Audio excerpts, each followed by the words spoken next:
This is no ordinary war. The cadence corrupts our lands, attacks our people without warning, has completely surrounded our nation.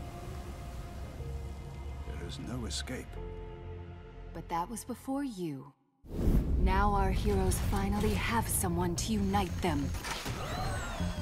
To guide them. To inspire them. And as days become years, and years become centuries, you will manage more than just battles. To weather this war, you need strong bloodlines forged by your choices and the traits of your heroes.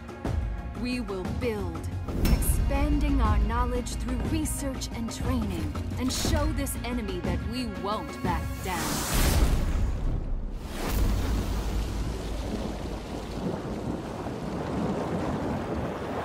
Massive chalice.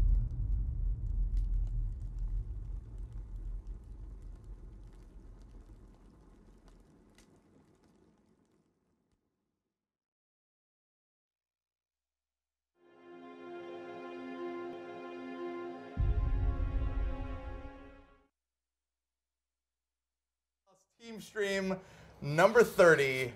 Happy holidays from Double Fine Productions to you and yours.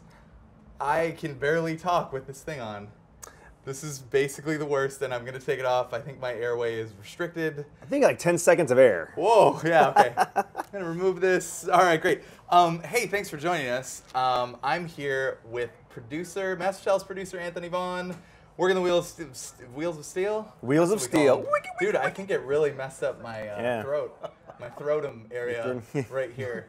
Right here. That's a technical term, right? Right, yeah, throatum. Yeah, doctors call it that. This section of me is feeling bad. Yeah, well, hey, Anthony will be taking your questions on the chat. I hope that you guys have been playing the game, because the game's out there in early access. Check it out. If you don't know what it is, it's pretty good. That's the truth. That's what people say about it. So great, we're gonna jump into this thing. I'm joined also by lead programmer Chad Dawson. Hello, everybody. Hey, so Chad's been tearing it up. We've been making a bunch of changes to this game.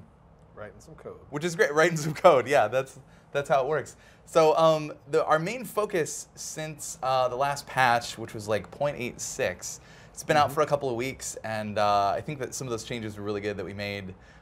In terms of like trying to make the strategy layer a little bit less broken. People were tending to like build out the entire map really fast, and I think that like we slowed that down a bit. There's still some work to go on that side. I think that's what we're gonna hit after this hybrid stuff. Like, so we've sort of switched back to tactical for now. We're gonna be revisiting all that strategy stuff though. We're gonna make sure that there are more attractive research options, because I think that people are still building out the map. It's still the best thing to do. From everything I can tell, from playing the game myself and reading comments and sort of whatever, it feels like that's still better than researching just about any of the technology. It's sort of like getting your sea legs or whatever. Like establishing your base is the most important thing.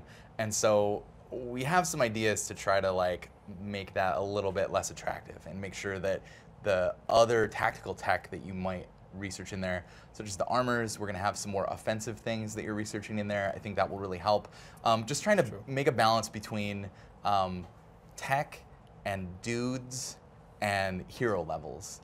That's what we want. The sort of like that's like the holy trinity of how well you're doing. Is like, do you have enough characters? Are you like riding the wave of tech to keep up with the new enemies? And then are you also like leveling your guys up enough as you go through the game to, again, keep up with the enemies? So the hero strength should really be a combination of tech and levels. And right now it's mostly levels. So yeah, I think to talk to that, like one of your focuses starting out the game is getting those bloodlines going. I mean, that's what you're worried. People are getting older. Right. They're going to die. Right. Oh no, I'm not going to. And that's really good. And that's really good. I think that that's a fine, like, sort of like, for the first thing that you make to almost always be that keep, I think that's fine. It's sort of, it's really core to the game, and like that's what it's about, and I think that's fine. But then should you always build a keep next? You know? Should you always build your third keep?